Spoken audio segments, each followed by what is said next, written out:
Buddy, hope you're having a fantastic Tuesday. And with all that being said, you're having a fantastic Tuesday. One thing that I want to ask you all is, how is your day going? And let us know where you're tuning in from.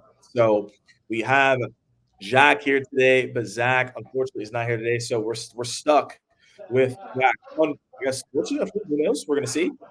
But Well, we're stuck. That's the approach you want to take for the next hour. I actually asked that not to come. I thought there was vibes last time, a bit of chemistry, me and you. I thought we could be the next sales duo. Why not? Why not be me and you, Morgan? But okay, stuck. Cool. This is gonna be a fun hour, baby. Yeah, it's gonna be a good one. But yeah, let us know where you're tuning in from. Hope everyone's having a.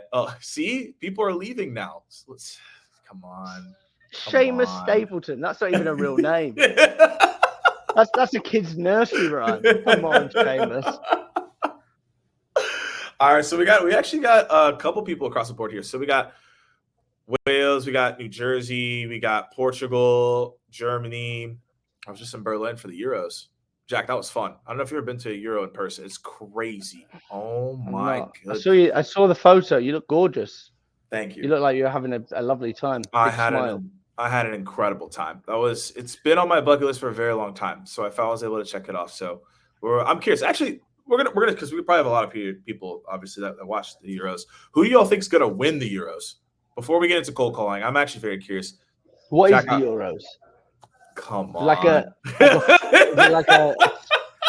an American football thing, a soccer thing? I can't believe, Morgan, what I'm going to say is I can't believe you come all that way to Europe and thought, you know what, I'm not going to even knock on his door. I'm not even bothered. Forget that guy. You were so close. I was in Berlin. Yeah, man. It's like you could spit from Berlin to Manchester. Would you have come to Berlin? For you, yeah. Okay, fair play. Obviously, it's not reciprocated. Never mind. All right, so we got a couple people who got obviously bringing it back. People saying it's England, Spain. We'll see if the Netherlands show up. We're gonna see, but we're not here for that. I know y'all are here for it. We're here for cold calling live, but it's with the twist today. We're gonna tell you what that twist is. But before we do that, we're gonna talk about Jack. Jack, introduce yourself to everyone. Tell us where you're from, what's up, and we're about to get into it. Hello, my name is Jack. I'm from the United Kingdom. And I am the better half of Jack and Zach, formerly known as the artist Wham, aka We Have a Meeting. So we run an agency that helps our clients get in front of their dream clients by using the good old-fashioned telephone. So we are big into our sales psychology, cold calling, all things when it comes to cold calling. I'm usually in a room with Jon Snow. Jon Snow's not here today. It's just me and Morgan. Yeah, just us. And I'm your host, Morgan. I work with Cognism as a creative advisor, but also a content creator. And I founded AMP, and we help with influencer marketing. And we're here today to talk about sales, which I have learned a lot about. Jack has as well. And there's a lot of things that we're going to talk about. So what do we learn today? Tips on the perfect pitch. What is that? Ultimate pitching champion. We're gonna talk about what that means here in a minute, and then we'll have obviously live feedback on cold calls and Q&A. So first thing I want to go to is, Jack, what's your tips on the perfect pitch? Or maybe there isn't a perfect pitch. Maybe this isn't even really a thing, but what is your tips on this? How can someone get better at this? Can I be a really typical salesperson for a minute? You can. When you say pitch, what do you mean exactly? Yeah, it's a big clarifying question. For sure. So we're talking about someone's like, hey, what do you do on a cold call? And now you have to explain what you do on that cold call, and you have to go into your 20-second, 30-second, whatever it may be. Okay. So like an elevator pitch, yeah, cool. So you're not like you might start a call, but you lead with the problems, and they're like, what do you do? So we like to make it all about the prospects. Okay. So like, I think it's easier to say what not to do. Don't lead with your rewards. Don't lead with any buzzwords. Like, it's all about them. So one of the things we like to do is called the IKEA curve. So, are you familiar with the IKEA curve, Morgan? I'm actually not. Are you familiar with IKEA? I'm familiar with IKEA. I bet you went there when you were in Europe. Some pop over To the today. sweets. You Say what's up to the popped in sweets. there for some meatballs. Okay. So the IKEA curve. So it feels better when the prospect builds it themselves. You know, at the end when you've done your 3-piece sofa, you look back and you go, I did that. That feels good. Yeah, you might have had a big row with your wife. Yeah, you might be knackered. Yeah, there's 7 screws left over, but it feels good. So the IKEA curve when it comes to pitching is, can the prospect help you to pitch it? So you go, okay, yeah, what do we do exactly? Okay. And then I'd lead with some of the problems you solve. So have you ever noticed, I guess, well, let's build it together. Have you ever noticed, I guess, in your office that you might see X problem or Y problem? They go, well, yeah. And they go, and have you ever noticed that sometimes X problem could lead to X impact? Well, yeah, I know that. And then when that impact happens, have you ever noticed that it leads to loss of time, loads of money spent, X, Y, and Z? Yeah. Okay.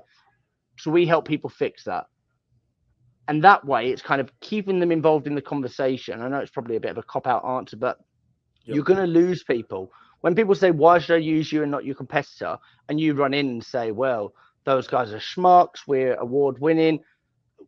Because we're human beings and we're just an amalgamation of all different biases, our negative bias kicks in. We're not hearing all the good things that you're saying, we're hearing all the bad things. So it's a case of like, okay, how do we keep them engaged in the conversation, hold their hand, walk them through it, and make them feel like they're part of the conversation? Is that, and when you do that approach, like how important, we talked about this last time, but I want to like reiterate this because some people definitely need to just double down on this thought. How important is the tone, the inflection, your delivery when you're walking people through that? I feel like the more and more I get deeper into the world of sales, I just feel like your tone and your delivery said so much. It's just everything. The way that you carry yourself, it's like people pick up on energy, and it's like, are you the kind of person that's needy, or are you the kind of person that's like, listen, I'm here? I always think that humor is not always the best thing to use, depending on the person you're speaking to. But if you can get a sprinkle of humor in, if you can make a prospect laugh, you're already halfway there. So your tone, do they feel relaxed around you? Do they feel like you're a trusted? You can't tell somebody you're a trusted expert, but what does a trusted expert sound like? Think about any industry that you love, right? So let's take the soccer. Okay, well, who are the experts in that? We might think Gary Lineker, David Beckham, Teddy Sheringham, all of these people. When they're speaking about football and they're there on Match of the Day, they're talking calmly and they're not rushing through it. Like they sound like they belong. That's the question you want to ask yourself. Do you sound like you belong? You know who I really, I love that. You know who I really like as a commentator? Thierry Henry. He's really good. Yeah, he's a great guy. He's class. He's class. Hmm. So this is actually a really good question. You know, we're going to get into the live here, but I want to share this. How do you tackle some of the larger whales, right? Enterprise accounts, for those of you, for contextual, if you know what that is. It's often difficult to find the correct contact. And once you get there, they're often a closed personality. Are you finding that, Jack? Or do you find this is just so situational because people are people? It depends what closed personality means, because nobody has a closed personality. Because I bet if you take these to a summer barbecue, stick a load of Stella Artois down their throat, I bet they're not a closed off personality. Take them So to the like, pub, it changes a little bit. exactly, yeah. Like so when you say a closed personality, I'd probably like maybe understand what different personality types are. So if you type in disc personalities on Google Images, there's a great breakdown of what the different personalities are. So what you're probably referring to is closed off is more high D. Okay, so if they're high D, what do they like? They like it direct. They like to be assertive. They like to be in control. They don't like to have their time wasted. Okay, so how do I approach people that prefer to be communicated with like that? I How would love you that. tackle a whale? Well, there's a lot of yeah. I think so. The biggest thing that the key here is, it's like, I forgot which animals in the jungle. It's not a good example, but everything is correlated to like how you approach the situation in terms of your fear, right? So if you come confident, then people will be confident in what you have to say, right? If they sense any type of fear, that you are going to close off because they're gonna be like, you know what you're talking about. So I find that if you're going after a whale, right, typically that's probably a public account, a public company. I always like just going to the 10K report real quick. You don't have to read the whole thing. All right. I don't encourage you to. If you feel so inclined, then do what you got to do. And I just go to the management's comment and analysis section. And inside that section, they typically have like, here are the things that we're focused on. Here are things that we are got that was bad, whatever it may be. And so what I do from there is I just read what's going on there. And now when I come to the conversation, I can come with some contextual insight. So that's just like another way of going about it. But ultimately, what this comes down to is like your confidence in talking to that person. Because if you do sound off, they will be like, I don't know about this person. At least that's what I've seen from listening to calls and doing them myself and failing for sure. I think it's yeah, that 1,000,000%. It's so easy to say like, how do we tackle these people because they're closed off?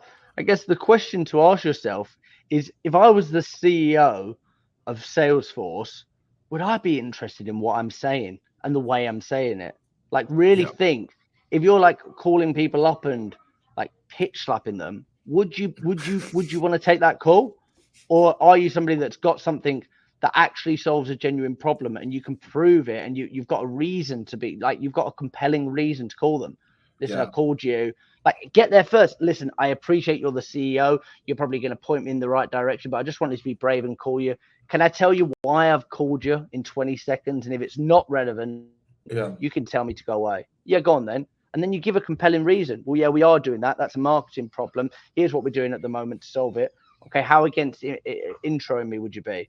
So you've gone for this closed off high D personality. Yeah, they may not be the one that has a meeting with you, but all of a sudden you've got a referral, you've been taken down. Now you've got a new influencer, a new champion. Then you can work your way back up because you've already had that conversation. It's yeah. I love this stuff, Morgan. I love being with you. I Thank know. you. It's fantastic. It's always a great time. Always love being with you. So let us know if that helped answer your question there, James, from our perspective. We get some more questions rolling in. I'm gonna get two more, and then we're gonna get to the actual cold calling live piece because that's what you're here for. But these are such good questions. I want to make sure that we can get into this. So this one here. Okay. So I actually like this one here. Toby. Thanks, Toby. How do you best structure a follow-up message for all the times that you don't get through to someone to make them warmer towards you once you do get through? So I'm assuming here that's like, hey, like I reached out to someone via cold call. What's a voicemail, an email that you could be sending them to when you actually do finally get on them on the phone? How do you make sure that it's a warmer conversation? It's such a hard question to answer, isn't it? Yeah. Because it's one of those. It's like, how do you make someone? Have you ever seen Bruce Almighty, the film? Jim Carrey. It's like, yeah. How do I make you fall in love with me, Morgan? It's like, how do I do that? Like, everybody wants to know how to win the perfect person of their dreams. Like, it's hard. Can you do certain things? The issue is, depending on your persona, so like who you're reaching out to, some people will absolutely love if you drop them an email with something personalized, and some people won't see it, and some people, it will frustrate them and annoy them. So like, I think it is contextual. I know it's election week and all that, but I don't want to give a politician's answer, but just something short and sweet. I'll tell you something here. We were once in, I won't say what we were buying, but we were once in competition with two big competitors to buy something. Okay. And we sat down with both of these competitors, and one of the guys threw us into a cadence where we got an email every couple of days. It did our head in. And that was probably the thing that like said, actually, we don't want to go with them, because we were just in this ongoing. So sometimes people love touch points and sometimes people hate them. So it's very hard. Have you got a generic go-to, Morgan, to try and make people warmer towards you? It's very situational. I think this is not a. I think there are some answers where it's like, here's the exact process, go do that. I think this is more so a mindset and a psychological piece. I always tell people, if you think about the best follow up message, is you have to think about how to interrupt the pattern. And I just want you to think about that. Like, if I were to reach out to this person, how can I interrupt their pattern so when they do engage or respond or whatever it may be, it's just something different that they haven't seen before. So, for example, if you do let's say you call someone and then maybe you could do a voicemail and then say, hey, you know what? I'm going to send you a video on LinkedIn, right? So that's a pattern up because that's different than what they probably typically get. And that's going to create a warmer approach. So I just think about follow-ups as in, how do I do pattern interrupts that's different so they do engage with me? So that's what I would say there. Just stand out, like the scarecrow. Be outstanding in your field. That's what they say. That's it. That's it. Okay, cool. So we're gonna go to this, and then we're gonna go to some live stuff. Jack, what are your best phrases and openers that warm up your prospects with humor? Have we got Josh Braun in the audience? No, it's just Will with the it's just Will with the profile picture. That is slander. If Josh Braun knew, he'd be furious.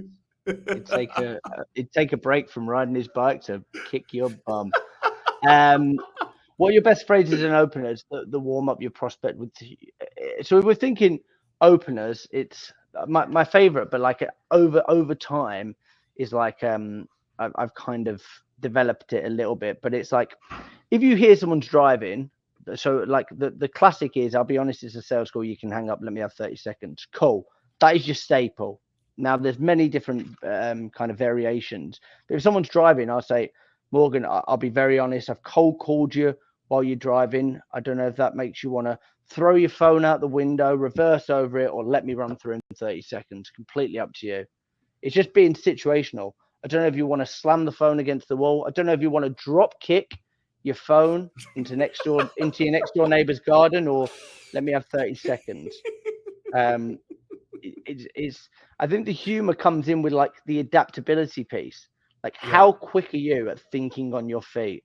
So I know that if Will said something once where he was like, I'll give you something to chew on or something like that. But it's like, that's the kind of stuff that you can't prepare for. Yeah, but you can't prepare for it. It's like, if you're the kind of person that needs to write jokes like there and you don't have that like quick fire, like if you work in sales, go to an improvisation class. Like, think about, how can I think on my feet?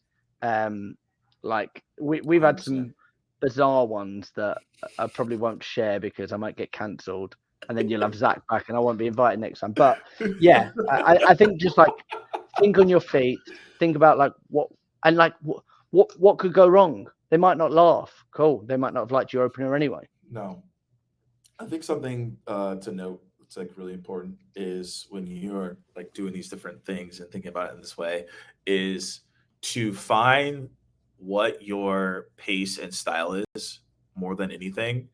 And to your point, a lot of people can be situational. Like, the delivery of saying outrageous things, only certain people can really do that, right? Like, I'll say things in a certain way, but what you said, I probably couldn't say it at all. But like, that's just like not my delivery. But I think everyone needs to figure out like what your delivery is and how you go about it, so it just feels natural. So people are like, wait, that doesn't make any sense. Like, you got to feel natural with it, and I think that's what you have to test yourself. And most of the time, you know what that is because instinct wise, in the moment when you're doing something, you should be saying X or Y or whatever it may be. And you can easily make that adjustment and be like, hey, I should say it this way. So these are just all these things that you could do that lead to success. You can read people. Everybody has walked into a room before and gone, feels tense in here, doesn't it? Yeah. So what are people not saying? Like, what are you not hearing? If you ring somebody and they're like, hello, yeah. It's like, this person's moody. I'm going to try it. Yeah, they're not laughing. There's no chuckles. Yeah, go on.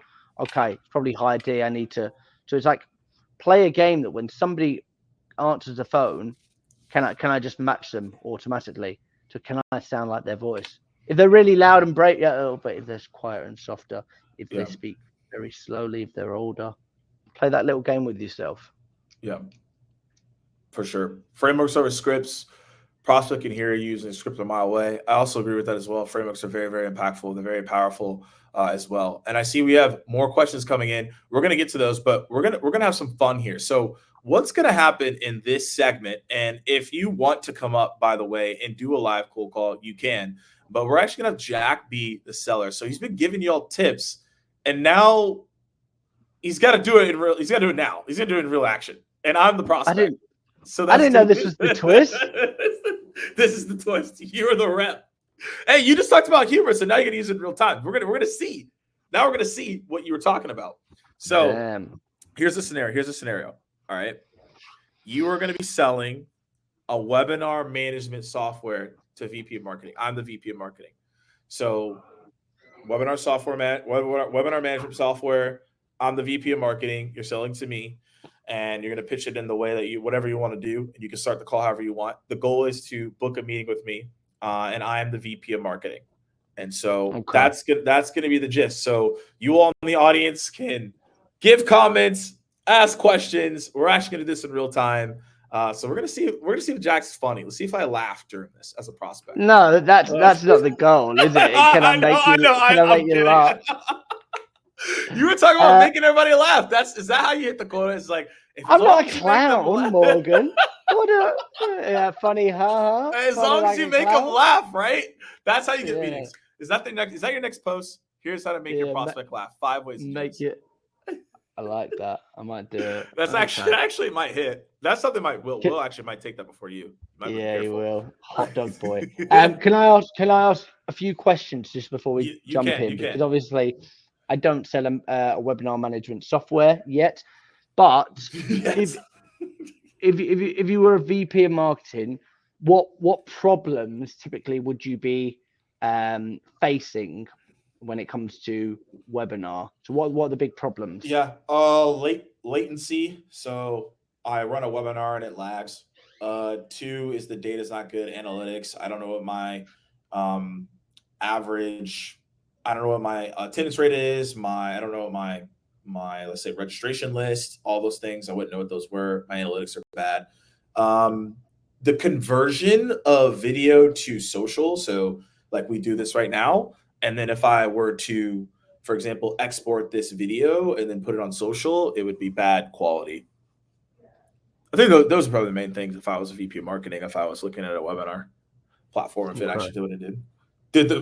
Does it actually record the content and so I can upload it as an MP4 and then put it on like YouTube, whatever. Those are things I'd be looking at. Okay. Can you just tell the audience that I wasn't briefed about this? What you're going to hear is pure, unadulterated, brilliant, or idiocracy. Oh, okay. So he says. But no, he doesn't know. This is full surprise. He actually doesn't know. So this is the surprise. Okay.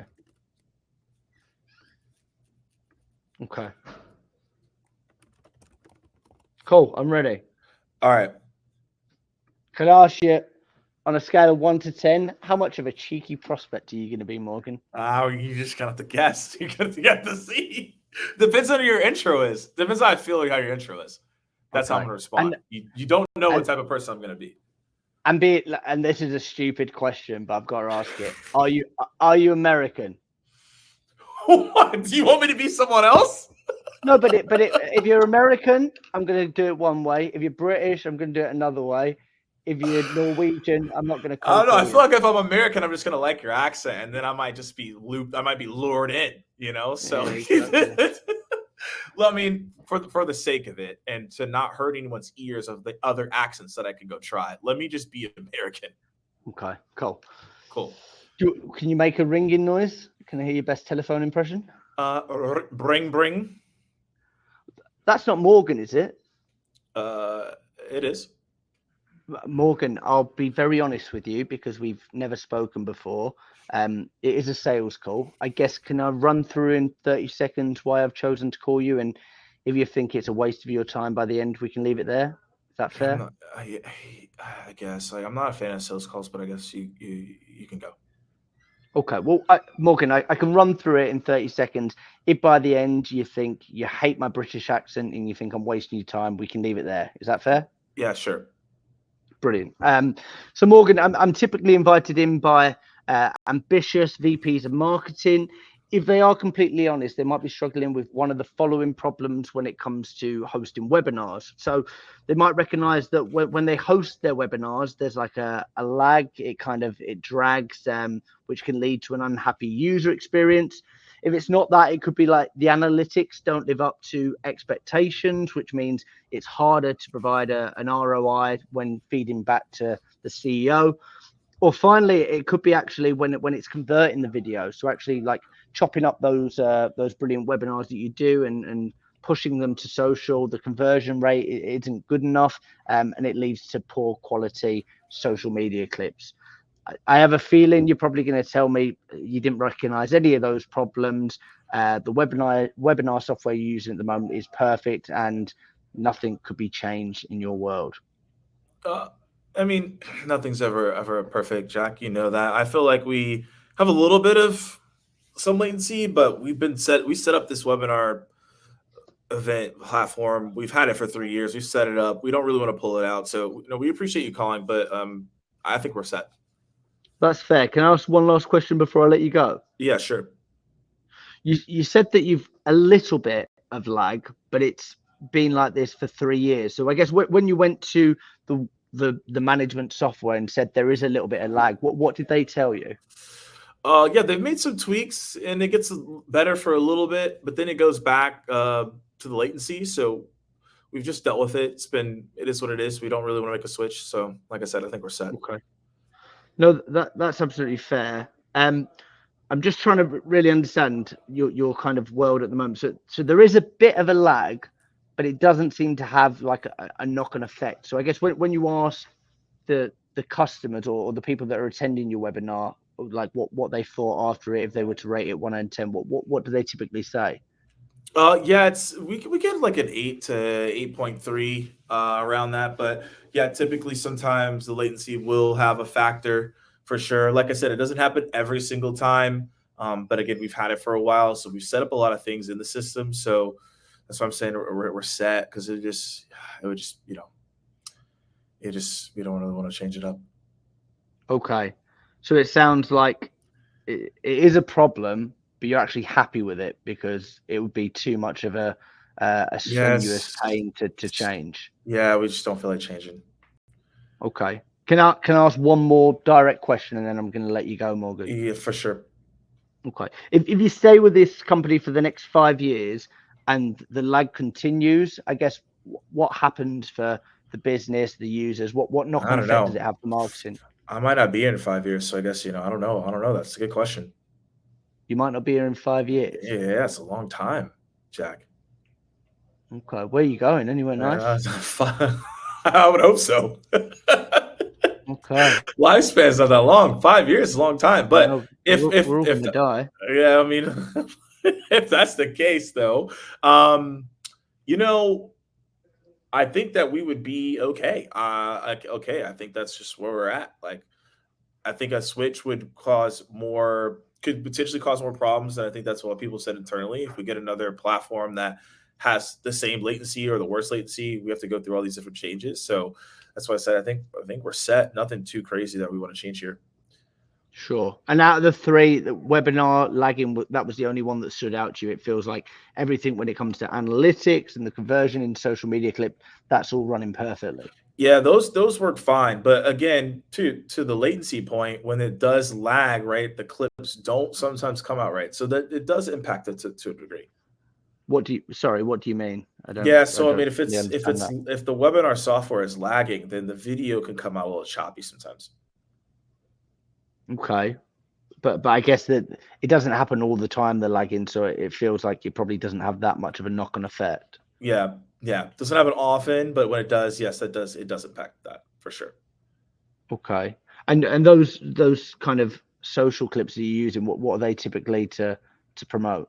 Promote on LinkedIn, take the speaker's stuff, and then we might put it on Twitter or X, they call it nowadays. I don't know what's going on over there, but yeah, that will happen. Okay.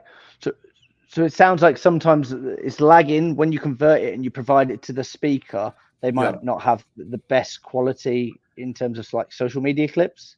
Yeah. Sometimes it's not the best. Okay.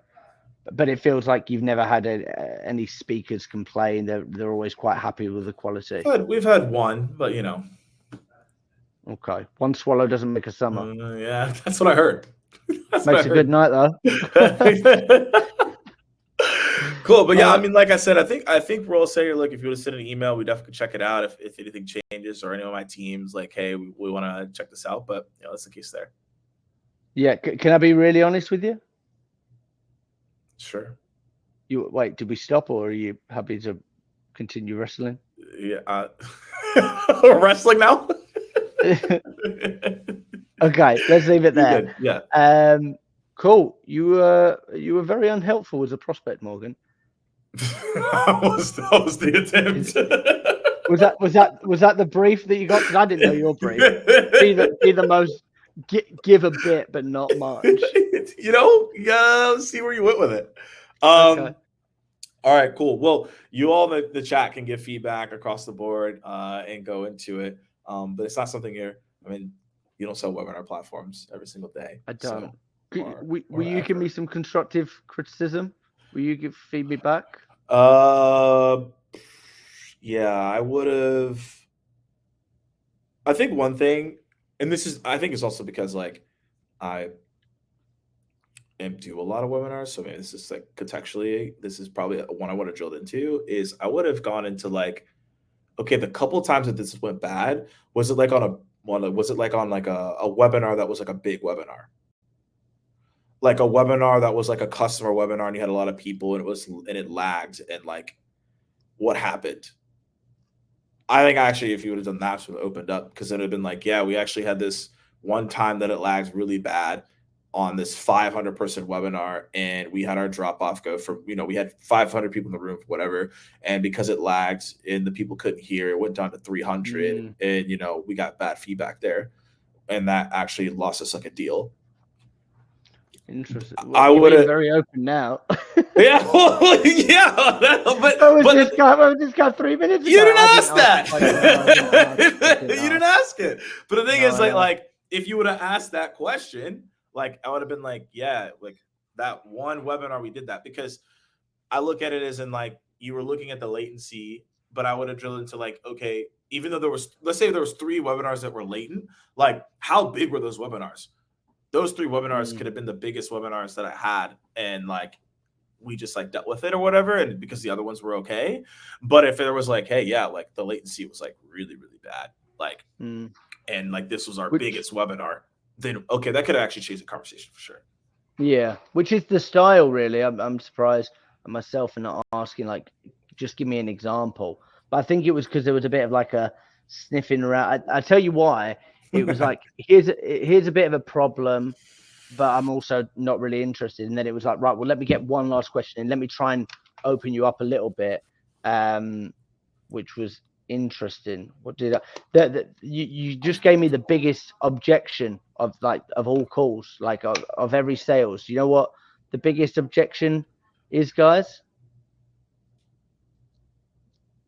Yes, the chat. Yeah, to the chat. What is the biggest objection that Morgan gave me there? Let's see what they say. Which is usually responsible for the majority of like a loss of deals. Send me an email. Everybody's gonna say send me an email. People think send me an email. There we go. What's your name? Callie. Yeah, there we go. Pain of change. Change. There it change is the biggest objection always. People don't want to change. Like, I'd rather deal with the problem. So, like, being honest, like, if that was a real life cold call, I probably wouldn't have kept pushing that far. But obviously, we're here for the really. Yeah, like you get to a point where you're just like, yeah, but I think we're all right. Okay, let me ask another question. Yeah, but I think we're all right. It's like, I don't know. Would you have? Okay, so this is interesting. So in that scenario, it depends on their tone for sure. But in that scenario, I always like to identify, was there another time that they did switch and it went terribly bad? So now they're just apathetic to switching at all. I get it, but like, so yeah, but like for me, it's all like problem centric. So it's like let For the sure. problem define it. So it's like if the problem isn't big enough, like if the lag isn't big enough, it's not. I was driving it with like impact. Like okay, For sure. what's you said we get 8 to 8.3. Okay, you're happy with 8 to 8.3? I could have asked that question and you might have Sure. said no, but like, and maybe it's assumptive, but 8.3 in my head is like that's a high score. Okay. If you'd said 7 or less, we're in territory. Okay, why didn't you say a For higher sure. number? But like you're kind of happy. Like there's no real problem there. Like, there Yeah. is a problem, but there's no motivation to fix it. So yeah, if you've changed it in the past and you've had issues, is that going to drive you to? I don't know. Yeah. The jury's out. I think that I actually curious on how. Let me see what everyone else is saying. I'm curious on how everyone feels about that. Do you? I guess the chat for everybody listening in for this conversation, and I did that on purpose to be like, let me not give as much information. Let's see what happens. Would you all continue to push the conversation, or would you, from Jack's perspective, if this was a normal call, be like, hey, like, I'm good? I just Can actually I? see both sides of the coin. Go ahead. If I press publish message, will something come up, or am I going to It delete will. Cognism? It will, it will delete the whole platform. Just the Yeah. nuke button. Hey No, guys, if you Cognism's press, down. it's just down. Press publish. It'll come on the screen. Okay. Cool. So this is really interesting, but it's like great. I'm very happy to do that. What information would you like me to send you? Kind of what are you most interested in? I'm happy to do that. Do you know how difficult it was to reach you? Let's keep a record of our brief conversation. I promise you with the conversation I'll send you some information. If you find reason to cancel the appointment, please feel free to do so. How does Tuesday at 2 p.m. suit you? Like for me, Raid, like I'm just saying that just feels like shoehorn. Like not all meetings are created equally. It's like Right. let you're like assumptively closing there, which is stuff that the Wolf of Wall Street teaches. It's like, are they motivated? Let them come to you. Okay, brilliant. You've got a problem. Is there any reason we couldn't sit down? But like assumptively trying to get it in there, they weren't emotional enough. They weren't talking about their pain points. It doesn't mean they're closed off forever. And like everybody has their own opinion, and obviously people have got to read. I get it, but it's like I would bet money that based on that conversation, if one of my team booked that in, they probably wouldn't show. So then it's like, well, what game are we in? Are we in the game of booking meetings, or are we trying to sit down with prospects Yeah. to lead to deals, to lead to revenue? So like, think of the long game, not just I need to kiss enough frogs. Yeah, no, I'm just seeing everyone's comments in here. Would have stopped a little while ago at the last question. Definitely not interested. There's more fish to catch. I think this is a good like barometer for everyone to hear it on this type of call to see, okay, would you continue? Would you not? But shout out to Jack for being adamant and consistent. We For the love that. sake of live entertainment, Yeah. guys. You want me to do a backflip? I'll do a backflip. I'm your fan. All right, y'all. In the Q&A, we're gonna go back to questions as we have a couple minutes left here. And if you would like to upvote the questions that are in here, that would be great. And so everyone's asked for the British version. I'm actually curious, what is the difference in the British version? Are you just more brash, or are you just like more cheeky? Like, what do you do there? I guess No, we could run it back. We could run it back, but like, is it the same really, or like, were you just saying that it's well, no, different? I think I actually butchered the American one a little bit. So I think I did mess it up. But like American one is like, Morgan, I'll be very honest, we've never spoken before. Can I run through in 30 seconds why I've chosen to call you? It's a little bit more chilled. American, I'll be honest, it's a sales call. You can hang up or let me have 30 seconds. Yeah. Americans, I don't want to say you're sensitive because you're not, but sometimes there can be sensitivity, especially around the word sales call, because we don't really have that in the UK, but you guys get people ringing you up saying, can I buy your house? Which I think is mad. But like, there's a bit of a wild west when it comes to like cold calling and real estate and stuff like that. It's fair. I was wondering if it's like, well, okay, so is there like a American version, a British version? Do you have like is there like a Latin version? Like, how deep does this go? Now I'm actually very curious. I mean, there are so many like different cultural things. You know, like I'm trying to think of a are good. Like, you know, like in Japan, it's rude to tip. Okay, you leave a tip, it's disrespectful. And like in some cultures, if you say, I can't remember where it is, but in some cultures, if you say please, but like you're part of the family, they find it disrespectful because you don't need to ask. You just say pot salt, give me salt, because Yeah. you're like asking please is like, why are you being so like up, like, I don't know, weird with us, with family and friends. There's always going to be cultural things that I don't understand, for different kind of locations, but the psychology is always the same. We're using some kind of pattern interrupt. We're trying to use some kind of permission. I know that there's sales trainers out there that say permission-based openers make you look like a beta male, and they prefer to go in and throw their dominance around. Like, shut up, whatever. I don't know why people hate on the permission-based opener so much. I don't know where this hostility came in the past year. I'm like, this still works. I don't know why we're so mad here. There's two words, but I'll say them to you off air. The after hours. Yeah. Okay, so so we were just talking about this, so I'm actually going to bring this up as a question. When someone says drop us an email to a generic email, how do you get around this to get connected to a decision maker? When someone says drop us an email to a generic email, is that, are we talking? That's like an objection. Yeah, they're just, like in the call, they're like, hey, send me an email, and they have they're just saying it's generic because obviously they didn't do anything. Yeah, like there's two different things. Like if they're saying send it to info@ or hello@business, that's a generic email. So that's one way of taking it. Like you could, but I guess it always loops back to problem. Yeah, I absolutely always accept it. Yeah, absolutely, I can send you an email, just for me to make sure it's relevant. Out of problem A, problem B, and problem C, what one would you want me to focus on? Okay, give me an example. Okay, how do you know that? And then you're back into territory. Some people will just ask for a generic email, and it's your job to call it out. Can I be really? That's what they meant. info@sales@. Oh, okay. I thought it meant generic info as in like send an email and it was generic. But okay, they're talking about the info app. Okay, cool. This is where I'd use humor. I'd say, can I be really honest? If I send an email to an info@, I'm on probation. I'll get sacked.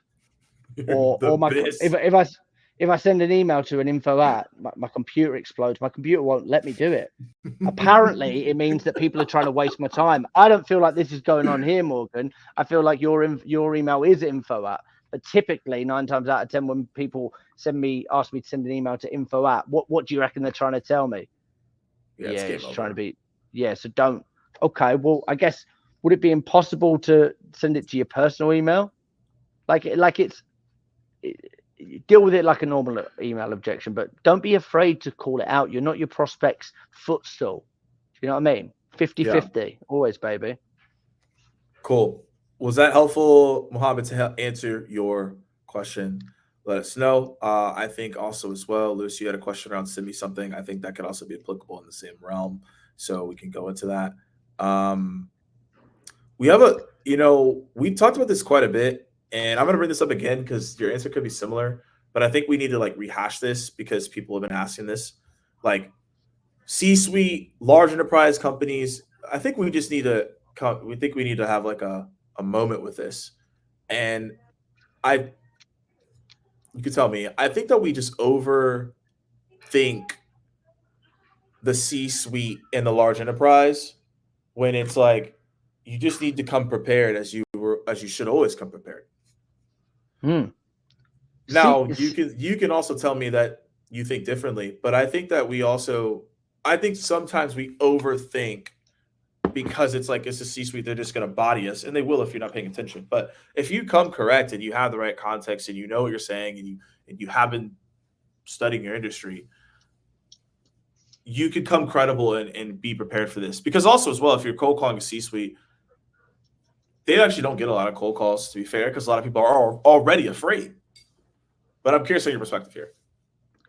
Yeah, I think we just need to get out of this habit that like C-suite are these big scary people. Like if you've got that perspective, yeah, you will fail. Like it's like whether I say I can or I can't, you're right.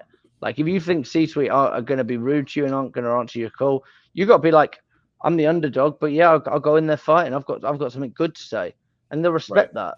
People respect kind of the cojones on it. So I think it's like that, and also like don't be like you want to like. It's all very well for people to sit here and say like, yeah, obviously like we want to get meetings with C-suite. Yeah, I get it. Like, yeah, that's fine. But also like, don't kind of like just brush off any of the influencers and champions, because that like if it's done right, they're the people that will help you get deals across the line. They're people that will help you get in front of the C-suite. The reason C-suite hires all these people is like to manage it. So it's like if you've got the VP of marketing, the CRO, and the CTO all banging on about the same problem and the solution, what's the CEO going to do? Well, yeah, get it. Let's buy it. So it's like just do your research to an element, and make sure you're well equipped. But I think mindset is everything, especially with C-suite. It is. It definitely is. And let us know if that answers your question. Also, everyone that's still tuning in, let us know if this has been helpful for you in the chat, or maybe you had a good laugh, because we've been venturing a little bit. But let us know if this has been helpful in the chat. And yeah, we're going to answer a couple more and we'll get out of here for the day. But, we hope everyone is enjoying this. And Jack will most likely be back. We'll see. Most likely. That I feel like I won't be now. No, I love it every time, Morgan. I love it. do. You know what I mean? Like I've got a family. I've got a 6-month-old baby. I'd rather be here with you talking about cold calls than with my family. Well, so that's what someone has asked us. This is actually the most upvoted question here. And this is it Josh Braun? It's John. He's back. He's back with this question.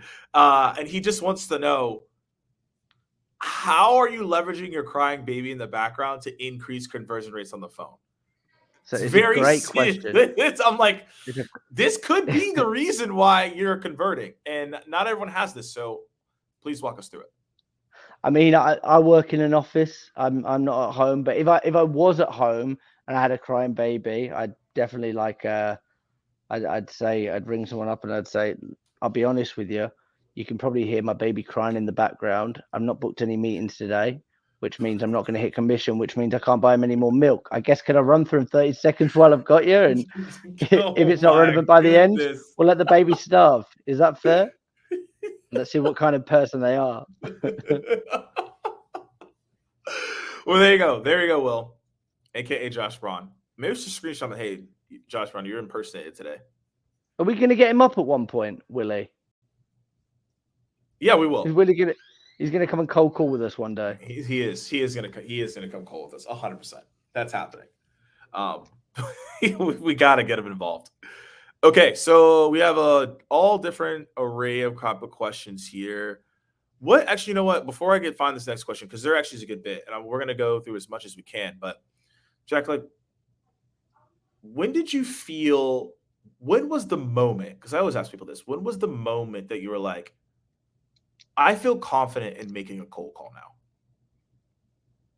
Was it a certain call? Was it an intro? Was it when you handled an objection? I'd even ask the audience too. Like, everyone has this moment where they were like, I feel confident in this now. I'm not saying you're not afraid to make the call, but you're just confident. Like, if I had to do it, I could do it. I feel like confidence is competence, isn't it? So like, yeah. How much evidence do you have? So like when you look back, like, and it's a case of like, right, I've got so much evidence now that I've made cold calls to lots of different types of people. I've booked meetings. I've had my fair share of rejection. I've got over it. X, Y, and Z. I've coined this phrase. I call it the evidence shelf. So behind me, there's this metaphorical evidence shelf. And every time something good happens, so the first time we do something like this, and I did a live with Morgan and people enjoyed it and I didn't fluff up my words, I put it on the evidence shelf. So the next time I come to one of these and my inner voice says, you're going to mess up, you're nervous, you're going to screw it up, you're going to say some stupid jokes that are going to get you cancelled, I just look over my shoulder, I look at the evidence shelf and I go, I didn't do that last time. Why would I do that this time? And that's kind of my confidence driver. So it's like every small win you get, are you breaking it down into chunks of evidence that you can put on your shelf and say, right, going into it? if you know that you've booked meetings in the past and you've had good conversations, like don't rely on feeling. If it's a case of I feel motivated today, I feel this today, it's weak. Like it will never work. You need to rely on discipline and systems and processes, and that's the way. So, was there a particular moment? Probably within the last couple of years, but I think like it's just one of those. Like I've got enough evidence now. I feel like you can like then you put me in that situation. I wrote a load of notes.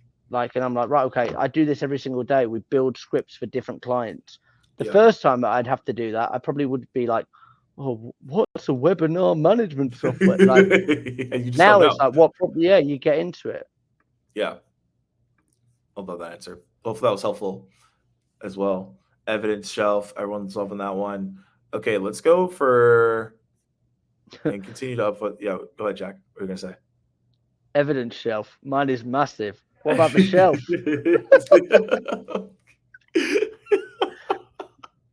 How do you handle? No, this actually is a good one here. How do you handle? How do you handle resource objections? This is something that they don't want to look at, but haven't gotten time to do so because other projects are taking over. So for me, there's you got a problem. Cool. There's a lack of motivation. So why? So what's the root cause? How long has that been a problem? How long have you been thinking about it? Nobody's had a toothache for 5 years, have they? So it's like you've not got enough time.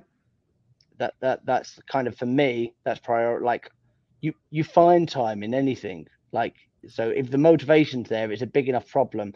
For me, it says it's probably not a big enough problem. So go deeper. Okay, what's it impacting? What's the knock-on effect of that? Like, just find out. Just go deeper. Awesome.